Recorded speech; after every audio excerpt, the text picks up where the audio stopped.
लोकसभा वेंचणुके खातीर तशेंच आंध्र प्रदेश, अरुणाचल प्रदेश, ओडिशा आणि सिक्कीमात विधानसभा वेंचणुके खातीर लागू केल्ली आचारसंहिता वेंचणूक आयोगान बेरेस्तारा फाटीं घेतली। लोकसभा वेंचणूक जाहीर जाले उपरांत मार्चाच्या 16 तारखेक आचारसंहिता लागू केल्ली।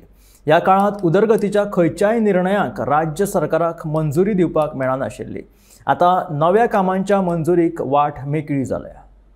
16 मार्च 2024 ह्या दिसा इलेक्शन कमिशनान प्रेस कॉन्फरन्स घेवन लोकसभा वेंचणुकेची डिक्लेरेशन केल्लें आणि तेन्नाच मॉडल कोड ऑफ कंडक्ट हो लागू जाल्लो।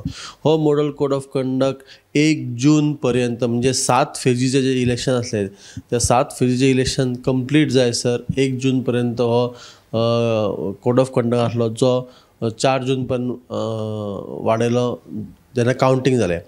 काल इलेक्शन कमिशनान एक नोटीस जारी करून सांगलें की हो जो मॉडल कोड ऑफ कंडक्ट जो आसलो तो पुराय देशभर लागू जाल्लो, तो मॉडल कोड ऑफ कंडक्ट आतां सोंपलेलो आसा अशें नोटीस इलेक्शन कमिशनान काडलेली आसा। ह्याच बरोबर हिमाचल प्रदेश, ओडिशा, सिक्कीम, हरियाणा हांगासर जे तेंच्या बाय इलेक्शन्सा खातीर मॉडल कोड ऑफ कंडक्ट लागलेले ते सुद्दां सोंपले अशें त्या नोटिसेन सांगलेलें आसा। अशी अपडेट घेवन तुमच्या मुखार येत रावतले। पळयत रावात गोमंतक TV।